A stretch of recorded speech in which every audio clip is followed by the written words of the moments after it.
My name is Paul Casey. I'm the city administrator. Very happy to be your MC today, and I will be giving the chief his oath.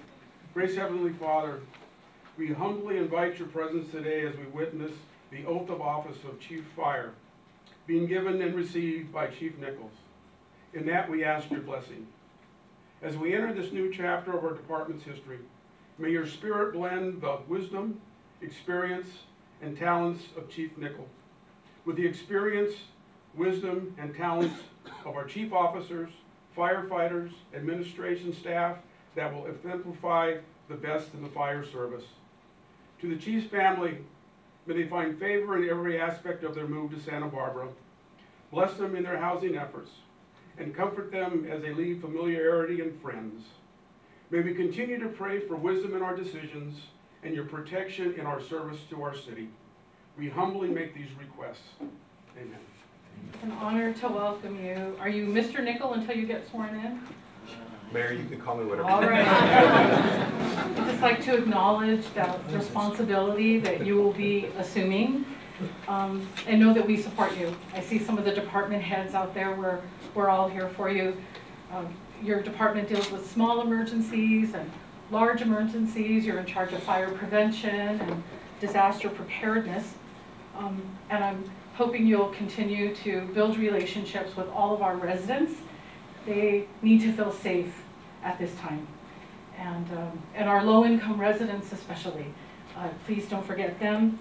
And I'd like to acknowledge that our fire department does you're oftentimes on the front lines with our street people and our homeless people. And I know that's a challenge. And so look to us for support and resources as you work the streets. And it's with immense pleasure in the Santa Barbara Fire Department that I welcome Chief Nickel to the job. Thank you, sir. So please repeat after me. I, Eric Nickel, I, Eric Nickel, do solemnly swear or affirm do solemnly swear or affirm that I will support and defend the Constitution of the United States that I will support and defend the Constitution of the United States and the Constitution of the State of California and the Constitution of the State of California against all enemies, foreign and domestic, against all enemies, foreign and domestic, that I will bear true faith and allegiance to the Constitution of the United States that I will bear true faith and allegiance to the Constitution of the United States and the Constitution of the State of California, and the Constitution of the State of California, that I take this obligation freely that I take this obligation freely without any mental reservation or purpose of evasion, without any mental reservation or purpose of evasion, and that I will well and faithfully and that I will well and faithfully discharge the duties upon which I am about to enter. discharge the duties upon which I'm about to enter. Congratulations, Chief. Thank you. I only have one hole in my chest.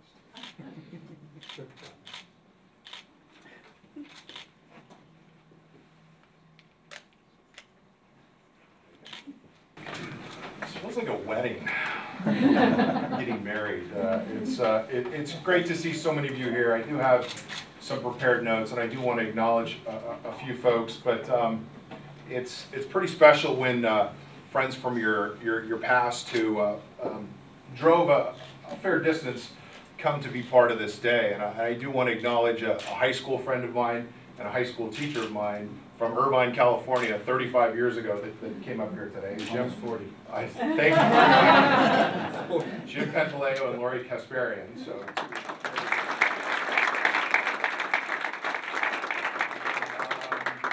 My best man in my wedding, I was best man in his wedding, and my son's godfather, Chris Hagman, back here, also from not quite 40 years ago. But thank you for this special ceremony, and special thanks again to Carol, Lupo, and all those who produced the event. I do want to take a few moments to thank some folks and acknowledge many of you for your contributions to the city of Santa Barbara and to myself personally. The first one I want to start out with is my wife, Marianna Vasquez Nickel, and she's responsible for my success. She has been part sounding board, anchor, psychologist, wine tasting partner, and we just celebrated our 25th anniversary. And thank you for keeping me centered and stable, although not always normal. She's not a flowers person, so I wanted to share a very special token little necklace that I want to share with you to thank you. Just don't wear it when you're surfing in Mexico. That's all I ask. So please come up and let me give this to you. I'm not going to put it on you, but because I'd probably mess it up. I want to share this with you. I love you.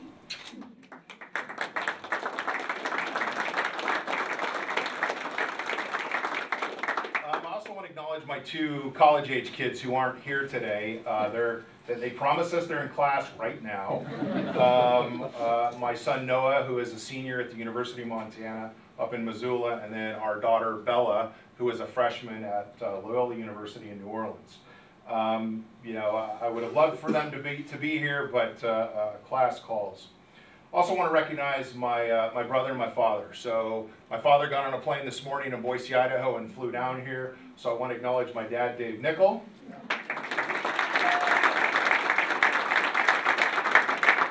And my brother, who came down a little bit closer from Sacramento, but also very early, Patrick Nickel, right here.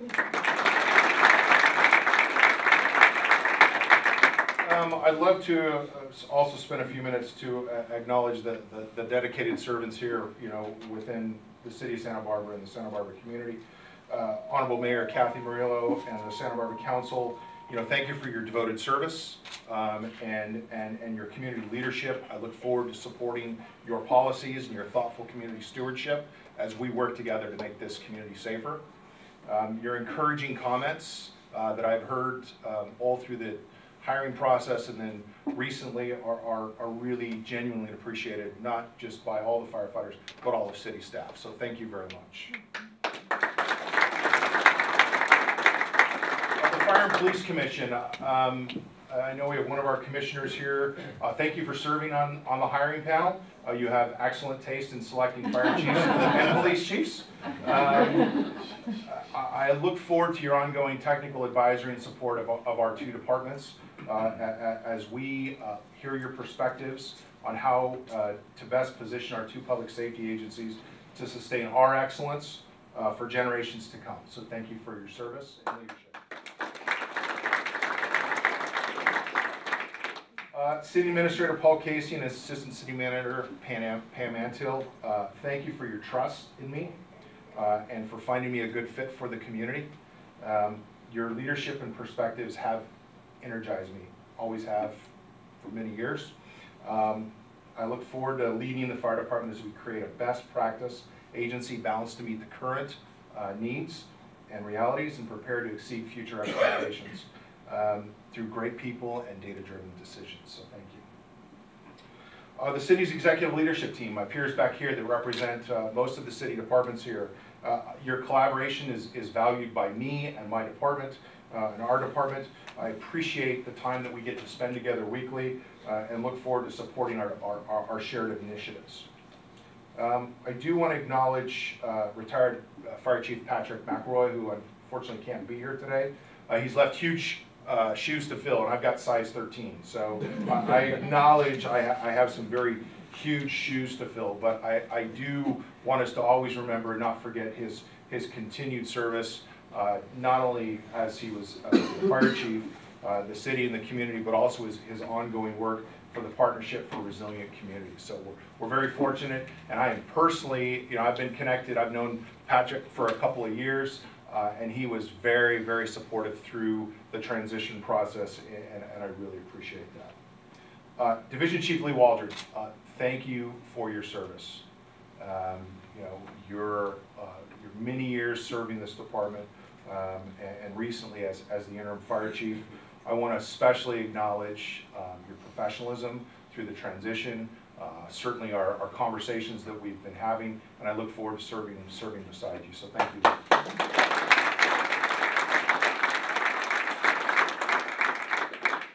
To our fire service partners within the county and beyond, in particular the County Fire Chiefs Association, thank you for welcoming me to your group.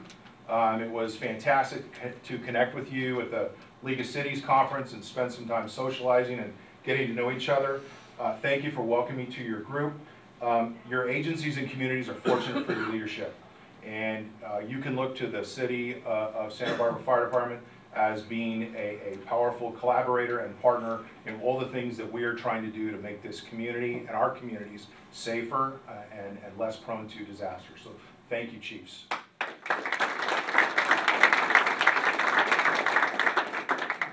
The command staff of the Santa Barbara Fire Department, your support and insight have been especially appreciated. And you talk about small world.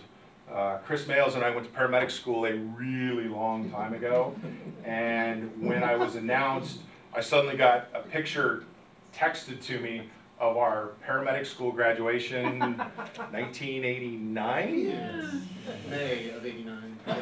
You looked about the same. Your hair was a little darker. I had way more blonde hair, so, but talk about small world and not realizing how your paths may cross decades later. But to the entire command staff, I look forward to solving some really interesting problems.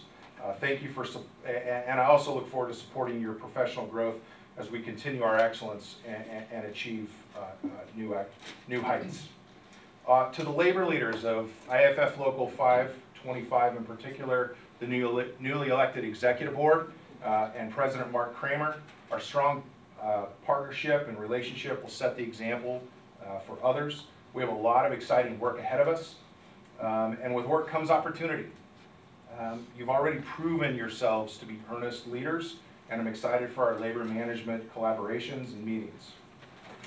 Finally, to the sea of blue in the back of the room, the women and men of the City of Santa Barbara Fire Department, I appreciate your warm welcome.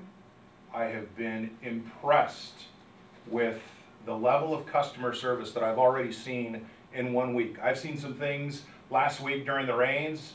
Been doing this for 31 years, hadn't seen it before. Chief, you did some amazing work out there in the streets. I'm very impressed. The community should be proud of the work, the compassion that these men and women have for the community, and the care that they give even to the people that have little to nothing and are cornered in a little portico in a rainstorm getting help by one of our own. It was very impressive. I really, it is an honor to be your chief.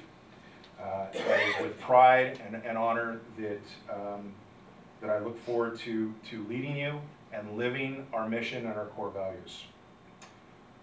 So a couple things as I close that I want you to know. I'm big into strategic planning and strategic doing, and I'm also a data person. We will use data and good plans to face the challenges that we have little to no control over, such as the environment, and we will use strategic planning, strategic doing, and data to solve some of these really hard problems. The solutions are found in this room, and it's found in our collective strengths of tradition and innovation. Think about the tradition of the fire service. We're one of the few government agencies when people need us or they aren't sure what problem, they aren't sure what tool they need to solve the problem. We're one of the few government agencies that when they call and ask us, we will be there, usually in 8 minutes or less, 90% of the time. Think about that service level. 24 hours a day, 365 days a week, holiday, non-holiday, we're there, we stand ready. That's the tradition of who we are. We're surrounded by beauty, some of the most beautiful land in the world. But with that beauty, we're also surrounded by threats, and threats from these extreme climate-driven disasters. It's no secret we got two of the biggest threats on either side of us: sea level rise and radical changes to the way our forests are burning. You know, my first fire job, to think that I'm less than 100 miles away from where I started as a hotshot on Bear Divide Hotshots in 1987, to think that, you know, it was a big deal if a fire burnt 1,000, 2,000 acres in a day. Now we're doing 65,000 acres in an afternoon. Things have radically changed in our forest. So we got things that are out there that we have to take on. We will step up and do our part to meet these climate change hazards through cutting-edge planning, strategic community risk reduction, and collaborating with some of the leading thinkers and minds on the environment and the wildland-urban interface. We will aggressively pursue regional solutions, especially those that that promote local control, enhanced and efficient services. So that leads us from the tradition to the innovation. The American Fire Service has really always been based on, get there faster, get there closer, wetter, put more water on the fire. Innovation will transform our tradition to smarter, faster, and more efficient. As I've said before, I'm looking for curious problem solvers. We've got some big problems to solve. We've got some curious, creative minds to do that. Thinking firefighters do it differently. So now's the time that we begin our journey of creating the possible out of the impossible. We will collectively lead our department and communities to share the vision, the challenge, the responsibility, the solutions, and the success. Thank you. Yeah.